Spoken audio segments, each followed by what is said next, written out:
할렐루야. 좋으신 예수님의 이름으로 사랑하는 오메가 교회와 비전 스테이션 해외에 있는 모든 지체들께 문안드립니다. 특별히 하루에 한 장씩 말씀을 붙들고 있는 모든 분들 환영하고 축복합니다.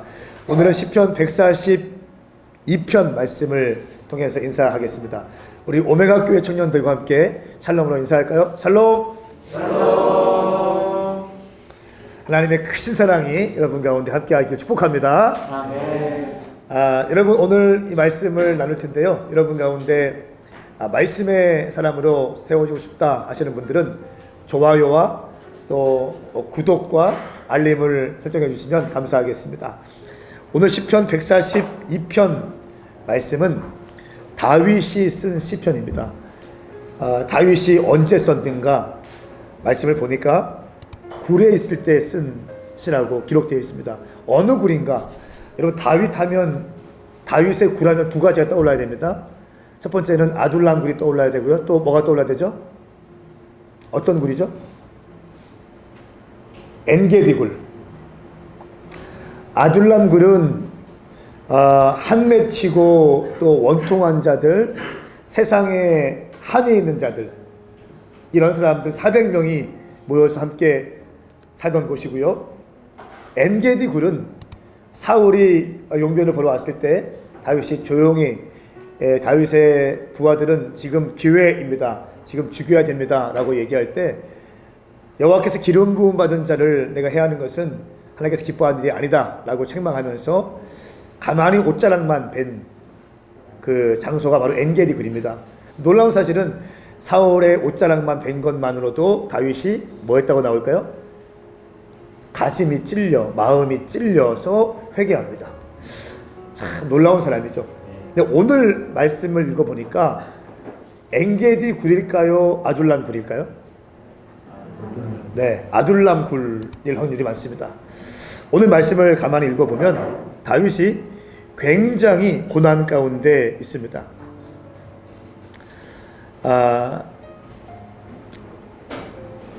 동굴에 있을 때 쓴 시편이 시편 가운데 딱 두 군데가 나오는데요. 먼저 57편에 나옵니다. 57편에도 동굴에서 쓴 시인데 이때의 전체를 읽어보면 용맹스럽게 기도하며 뚫고 나가는 그런 기상을 보여줍니다. 그런데 오늘 142편 말씀에는 깊은 좌절과 또 어떤 사나이의 외로움들, 고독들, 고통들이 느껴집니다. 마치 사면초가에 빠진 것처럼 어찌할 바를 몰라서 전전긍긍하는 다윗의 모습을 볼 수 있습니다. 원수들의 핍박은 더욱더 강해지고 다윗의 심신은 아주 지쳐있는 것을 볼 수 있습니다. 저는 오늘 말씀을 크게 네 단락으로 나눠 보았습니다. 말씀을 묵상할 때요, 단락을 나누는 것은 너무 중요합니다. 단락에 제목을 붙이는 것도 중요합니다. 왜냐하면 성경 전체를 통전적으로 볼 수 있다는 눈과 함께 전체 텍스트를 이해하고 있다는 것이기 때문에 단락을 나누고 제목을 나름대로 붙여보는 건 너무 중요합니다. 저는 1절부터 2절까지는 고통에 부르짖다, 고통에 부르짖다. 3절과 4절 말씀은 사면초가, 사면초가. 5절 말씀은 다윗의 신앙 고백, 그리고 피난처. 6절부터 7절까지는 영혼을 감옥에서 풀어주소서, 내 영혼을 감옥에서 풀어주소서라고 제목을 붙여보았습니다. 먼저 2절 말씀, 3절 말씀 함께 읽겠습니다. 시작. 내가 그분 앞에 내 불평을 털어놓았으며 그분 앞에 내 어려움을 보여드렸습니다.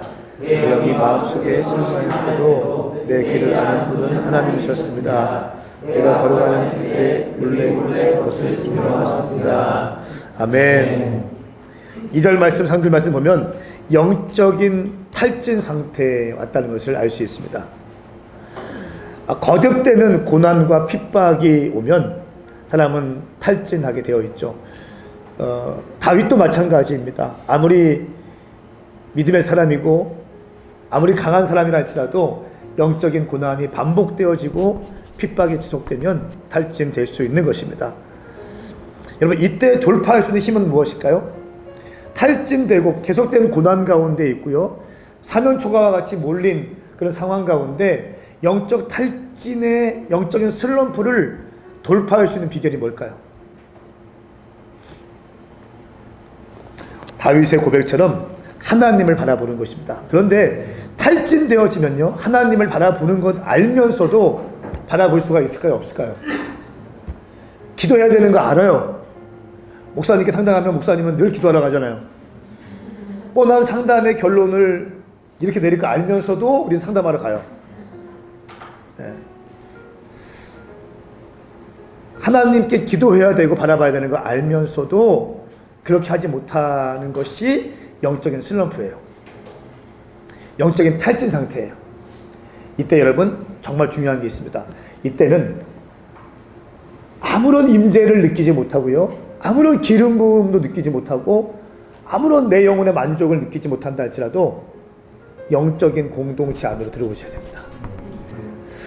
이때 어둠의 영들이 노리는 것은 영적인 고화됨으로 공동체와 분리시키는 겁니다. 사실 탈진되면 몸이 먼저 힘들거든요. 마음도 힘들어지면 몸이 힘들어지고 다 그렇게 돼. 그런데 그때 점점 놓아주면 한없이 밀려갑니다. 한없이 떠내려갑니다. 그럴 때 당신이 지치고 고난 가운데 있고 어려움 가운데 있을 때 당신이 섬기는 교회에 달려가셔야 됩니다. 새벽을 깨우기로 결정해 보십시오. 밤 기도회 가지 밤 기도에 나가십시오.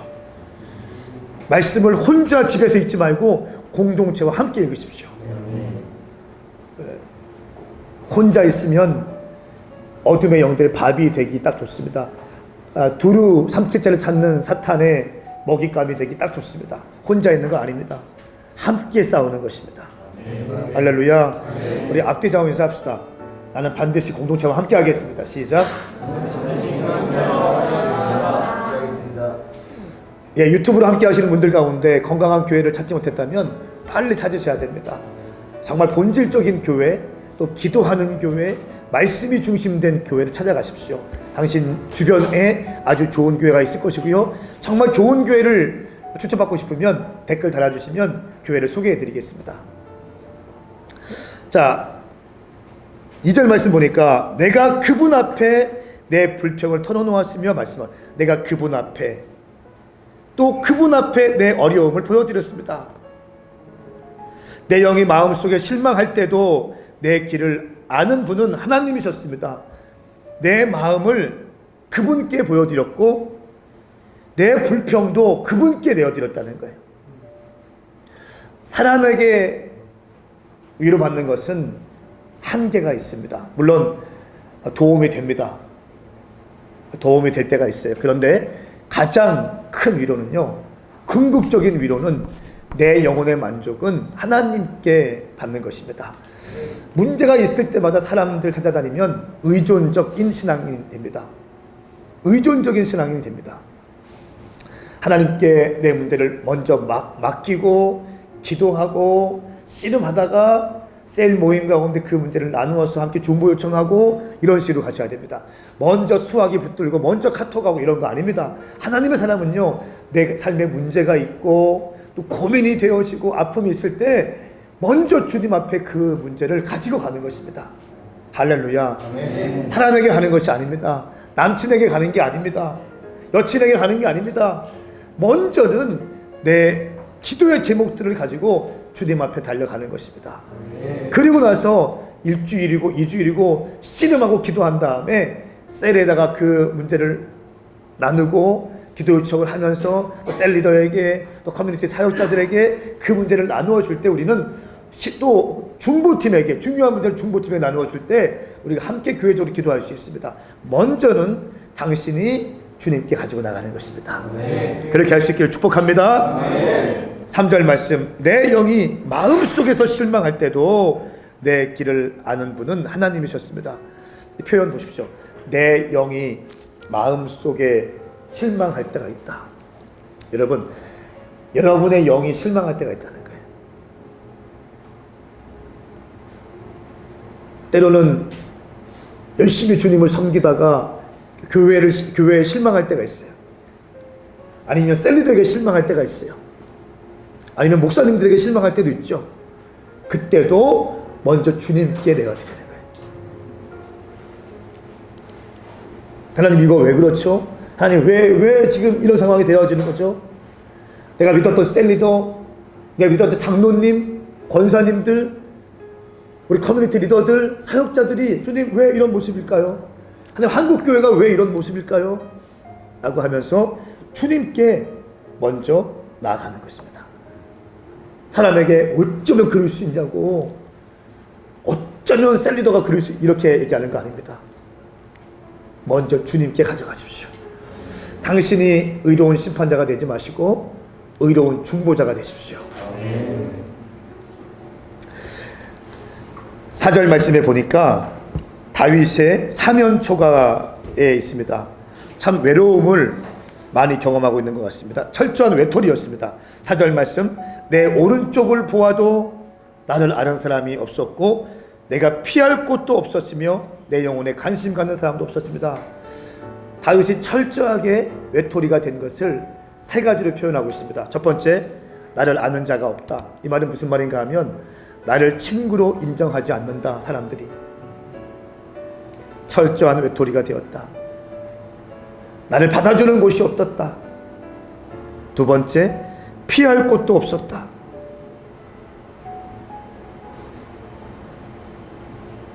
세 번째, 내 영혼에 관심을 갖는 자도 없었다. 버림받은 느낌이 들겠죠. 나를 돌아봐 줄 사람이 없었다. 셀리드도 없고 커뮤니티 사역자도 없고 없었다. 다윗은 철저하게 외톨이가 되었습니다. 그런데요, 5절 말씀이, 저는 이 다윗의 시편에 패턴이 있습니다. 고난을 주님께 다 올려드려요. 다 올려드린 다음에 어느 순간 두 손을 번쩍 들고 다윗이 다시 힘을 내서 온 마음을 다해서 하나님께 신앙 고백합니다. 그리고 그 다음에는요, 영적인 공기가 또 바뀌어요.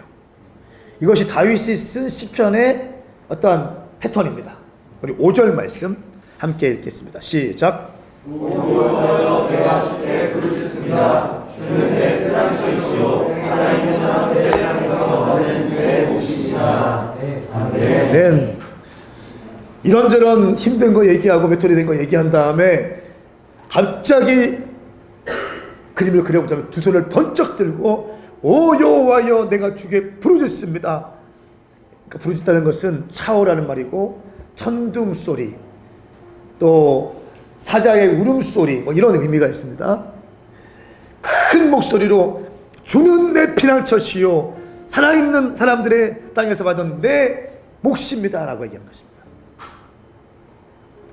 살아있는 사람들의 땅에 받은 내 몫입니다. 이것은 주님은 나의 분길입니다. 내 유업입니다. 주님이 나의 상급입니다. 이런 표현인 겁니다.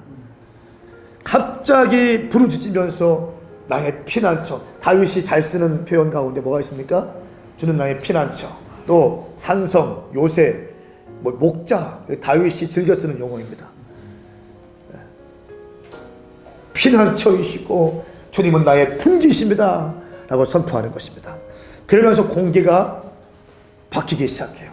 영적인 공기가 바뀌기 시작하면서 6절 7절 말씀에 내 영혼을 내 부르짖음에 귀 기울이시고 나는 너무도 비참합니다.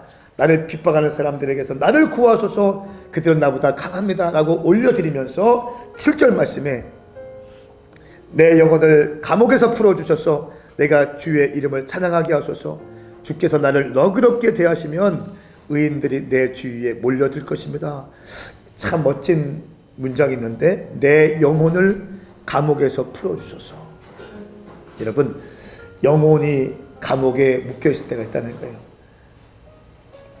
내 영혼이 내 마음에서 눌릴 때가 있고 묶일 때가 있다는 것입니다. 나는 기도하니까 괜찮아. 아니에요. 안 괜찮아요. 나는 금식하니까 안 괜찮다고요. 나는 매일매일 일로 안 괜찮다고요. 괜찮은 사람 아무도 없습니다. 힘든 건 힘든 거예요. 아멘인가요? 아픈 건 아픈 겁니다. 아픈 거는 아프다고 얘기할 수 있어야 돼요. 내가 지금 공격당했다라는 것을 얘기할 수 있어요. 이게 건강한 겁니다. 여러분, 치유받기 위해서는 몇 가지 단계가 필요한데, 먼저는 내가 아픈 것을 인정하는 거예요. 첫 번째는 진단받는 겁니다. 엑스레이를 찍어보는 겁니다. 말씀으로. 진단 나오죠? 그러면 데이터가 나옵니다. 그러면 뭡니까? 내가 아프다는 걸 인정해야 돼요. 인정하지 않으면 치유가 안 됩니다. 난 괜찮아요 하면 치유가 안 됩니다. 아픈 것을 인정해야 되는 거예요. 그럴 때 처방전이 내려가죠. 그 다음에 우리는 수술하면 됩니다. 말씀으로 수술하고 집회를 통해서, 기도를 통해서 성령님께서 임하시고 회복시켜주고 말씀의 불로 터치하여 주시고, 그럴 때 우리는 회복되게 될 수 있는 거죠. 내 영혼을 감옥에서 풀어주셔서 내가 주의 이름을 찬양하게 하소서. 지금 다윗은 눌려있는 것입니다. 찬양도 마음대로 못하는 상황이 됐다는 것입니다. 그리고 주께서 나를 너그럽게 대하시면 의인들이 내 주위에 몰려들 것입니다. 그럼 어떤 그림이 그려집니까? 주님께서 나에게 후대하시면, 주님께서 나에게 갚아주시면, 이런 뜻이거든요. 갚아주시고 후대해주시고 선대해주시면 내 주변에 의인들이 내 주위에 몰려올 것입니다 라고 하면서 승리의 함성을 외치고 믿음의 사람들이 함께 팀이 되어서 격려해주고 하이파이브 해주고, 이런 그림을 우리는 그릴 수 있게 되는 것입니다. 사랑하는 여러분, 시련과 고통은 하나님의 사람들에게 선물입니다. 시련과 고통은요, 하나님의 사람들에게는 축복이고 선물입니다. 욥기 23장 10절 말씀에 나의 가는 길 오직 그가 아시나니 그가 나를 단련하신 후에 내가 순금같이 나으리라. 나의 가는 길 오직 그가 아시리니 나를 단련하신 후에는 내가 순금같이 나올 것이다. 여러분 가운데 고난받고 있습니까? 또 핍박 가운데 있습니까? 영적 광야의 시간을 보내고 있습니까? 하나님께서 여러분을 사랑하시기 때문에 여러분을 더 강하게 하시고 더 정결케 하시고 더 깊어지게 하시기 위해서 그 고난의 현장 가운데 여러분들 허락하신 것입니다. 여러분 기억하십시오. 그 고난은 반드시 끝이 있습니다. 고난의 끝을 통과한 다음에 여러분들은 더 강해질 것이고 더 강력한 하나님의 사람으로 세워질 것입니다. 스티그마라는 말 있죠? 스티그마, 흔적이라는 말입니다. 예수의 흔적이라는 말입니다. 예수의 흔적을 가지십시오. 예수님을 위해서 당신이 상처받고, 예수님을 위해서 핍박을 당하고, 예수님을 위해서 고난을 당하고, 예수님을 섬기고 교회를 섬기다가 이런저런 일로 상처받고 낙심이 되고 절망되고 고난 가운데 있을 때 당신의 심령은 찢겨지고 훼손되어지고 당신의 영적인 것도 혼적인 것도 멍이 들고 상처가 날 때가 있을 것입니다. 그것이 스티그마이고 예수의 흔적입니다. 여러분, 예수 믿는 자에게는요, 이 상처가 당신의 유산이고 당신의 부이고 당신의 재산인 것입니다. 이것이 영적인 열매인 거예요. 하나님의 사람들에게 이 땅에서 잘 먹고 잘 살고 좋은 집 좋은 차 성공하는 것, 이것이 성공이 아니고 이것이 열매가 아니라 예수님의 이름을 위해서, 하나님 나라를 위해서 교회를 섬기다가 받는 상처와 아픔과 고난의 상처의 흔적들, 그것이 예수 믿는 자에게는 열매이며 상급인 것입니다. 이것이 서문학교회, 에베소 교회, 초대교회 성도들이 받은 상급이고요. 생명의 면류관을 주겠다. 할렐루야. 예수님을 향해서 첫사랑이 식어지지 않고 첫사랑을 잃어버리지 않는 자들에게는 내가 생명의 면류관을 주겠다 말씀하셨습니다. 저는 오늘 선포하고 축복합니다. 오늘 온라인에서 함께하는 모든 분들 가운데, 유튜브로 말씀을 함께 보고 있는 모든 분들 가운데 하나님의 그 스티그마, 상처와 고난의 흔적들을 통해서 당신의 영적인 유업들이 더욱더 많아지기를 예수님의 이름으로 축복합니다. 기도하겠습니다. 거룩하신 주님 감사합니다. 오늘 짧은 시간 시편 142편 말씀을 보았습니다. 고난 가운데 다윗이 주님을 경배하고 주님께 신앙 고백합니다. 사면초가 가운데 주님을 바라봅니다. 고난 가운데 주의 이름을 부릅니다. 사랑하는 모든 청년들, 또 말씀을 사모하는 모든 분들 가운데 삶의 고난이 있고 아픔이 있을 때에 주님 바라보게 하여 주시옵소서. 감사드리며 예수님의 이름으로 축복하고 기도하옵나이다. 오늘 말씀이 여러분에게 도움이 되었다면 여러분 좋아요를 눌러주시고요. 또 구독과 알림을 부탁드리겠습니다. 특별히 일용할 양식 더 바이블 다음 주 수요일에는 특집으로 뉴 웨이브 뮤직에서 전체 장비가 함께 가서 일량을 하도록 하겠습니다. 기대해 주십시오. 아주 좋은 공간에서 함께 인사드리겠습니다. 사랑하는 여러분, 오늘도 승리하십시오. 함께 인사합시다. 샬롬. 1절에서 4절 비참한 다윗의 모습, 5절에서 7절 다윗의 부르짖음이라고 정했습니다. 오늘 표제 보니까 다윗이 굴에 있을 때 한 기도라고 하는 걸 보면서 아둘람굴을 조금 생각해 봤습니다. 아둘람굴에서 다윗의 용사들이랑 같이 있었는데 억눌린 자들이었고 빚진 자들, 원통한 자들 이런 비류들이라고 알고 있었는데 또 아둘람굴은 사울로부터 도망치던 시절을 알고 있는데 그 가운데 불평과 어려움들을 다윗은 2절 말씀에 보니까 하나님께 올려드리고 있는 모습을 좀 보게 되었습니다. 하나님께 다른 사람에게 의지하지 않고 사람과 자신의 힘듦을 나누는 게 아니라 하나님께 맡겨드리고 기도하는 모습을 보면서 내가 힘들 때 사람을 의지하는 게 아니라 하나님께 무릎 꿇고 기도하는 그런 훈련들을 계속해서 나가야겠다라고 묵상해봤습니다. 4절 그러면서 4절 말씀에 오른쪽을 봐도 아는 사람 없고 피할 곳도 없고 내 영혼에 관심 갖는 사람도 없다고 하는데 이 말씀 보면서 좀 그 목사님께서 종종 지난날 이제 목사님이실 때 주위에 이제 나를 아는 사람이 없었다라고 말씀하셨었는데 그 말씀이 좀 생각났던 것 같습니다. 다윗의 광야 시절을 말하고 있는 건데 근데 조금 더 추가적으로 묵상이 되었던 게 다윗도 훗날 왕이 되었을 때 근데 이때를 가장 많이 기억하지 않았을까라는 좀 생각이 들었습니다. 아는 사람도 없었고 피할 곳도 없었고 다윗의 용사들 400명이랑 그 원통한 자들이랑 함께 있었지만 왕이 되었을 때 그래도 누구보다 이때를 많이 기억하지 않았을까라는 좀 생각이 들어서 광야의 시절이 내게 은혜가 있고 하나님께서 말씀하시는 곳임을 내가 지금 이 시절을 기억하면서 살아야겠다라고 묵상해 봤고요.